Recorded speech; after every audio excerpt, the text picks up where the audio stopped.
I'll be fucking 49 in a month. I look this good after a month of drinking with Bronson Jones. I should not be alive. Part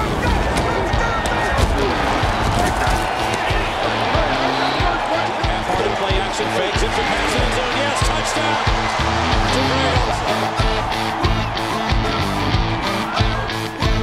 Hi, and welcome to Geno's Picks. Sure, we had a bumpy 1-3 weekend with the video, but you were very thankful this Thursday if you listened to Daddy, who went a perfect 3-0 on Thanksgiving as we fattened up with a 3-0 Turkey Day. Of course, I have to give credit to Captain Fade, James Mushy Sullivan, a follower of mine. Are you ready for this? While picking close to 60% on Sunday and Monday, is a po boy, a perfect 0 for 12 now on Thursday night football games. Want to know who to fade? Hope you were following Daddy on Instagram Thursday night. That said, when you do all the totals, the 1-3 week brought us to 28-30 with the vids, 5-7 on Thursday nights, and a perfect 6-0 on friendly advice to bring me to 34-30, 53.3%, meaning you've won $44 if you're betting $1,000 a game. So let's dance.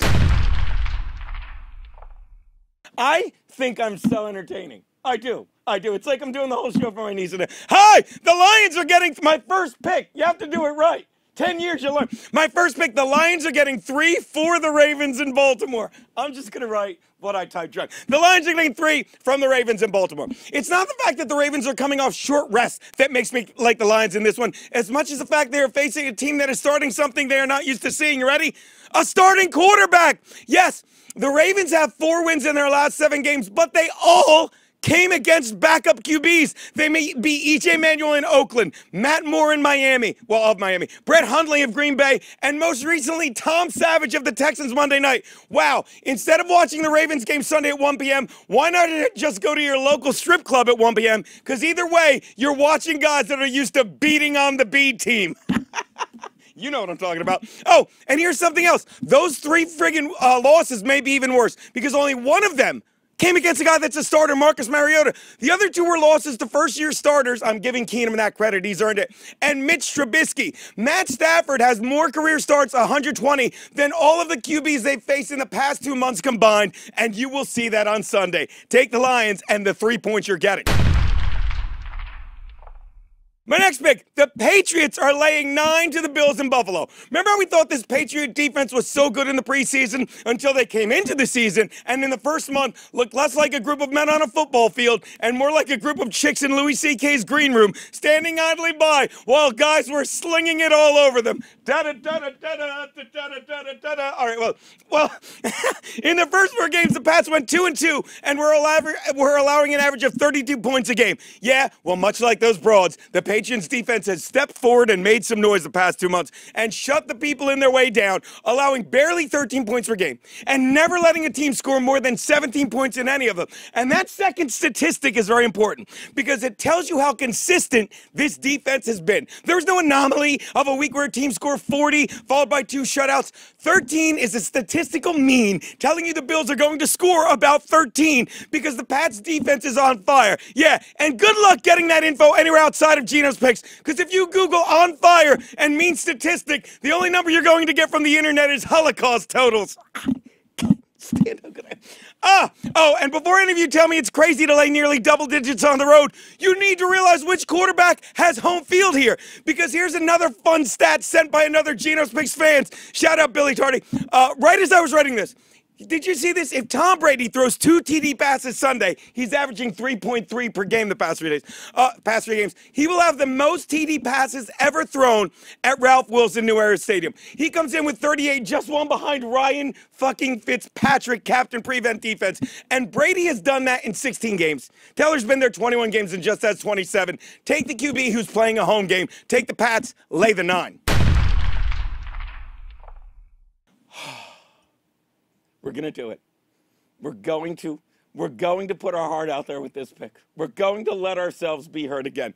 The Chargers, I'm going to do this, are laying 13.5 to the Browns in a soccer stadium in L.A.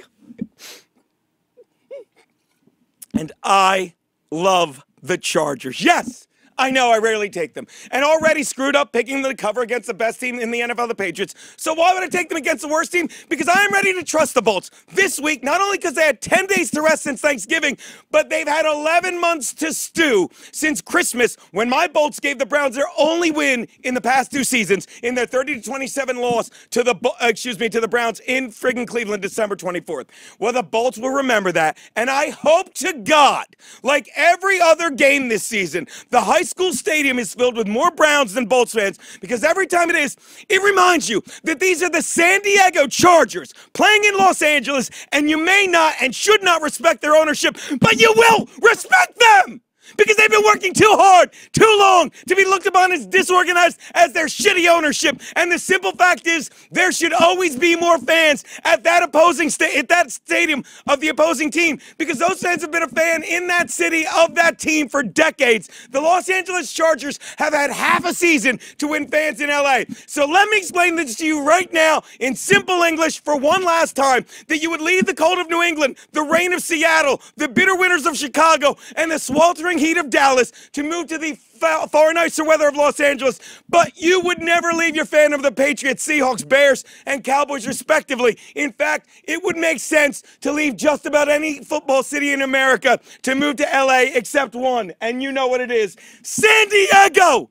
Why would anyone leave the most perfect weather in the country to move 2 hours north to the land of earthquakes and smog? They wouldn't. And the only thing dumber than that would be to drive 3 hours each way from that beautiful city on Sunday to support an owner that walked out on you, Tara, that walked out on you, and watch them play on a high school football field. Here's a better idea. Save the time and gas and just drive across town to watch your ex fuck her new boyfriend for 3 hours in a camper. Okay?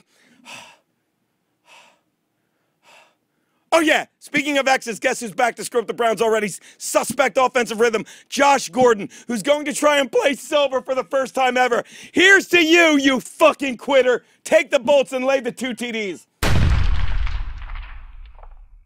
I think I'm okay. What's that? I'll be fine. Which brings me to my W Money Monday Night Bet. Yeah, I'm still breathing. Steelers are fucking laying 5 and a hook to the Bengals in Cincy. What can you say about the Steelers other than they're playing the best football this season and they thrive playing in the spotlight of nationally televised games? What can you say about Andy Dalton? Oh yeah, the complete fucking opposite. He stinks. In primetime games, Dalton is 5 and 12, and if you throw in his 3 postseason games, he is 5 and 15 in nationally televised games.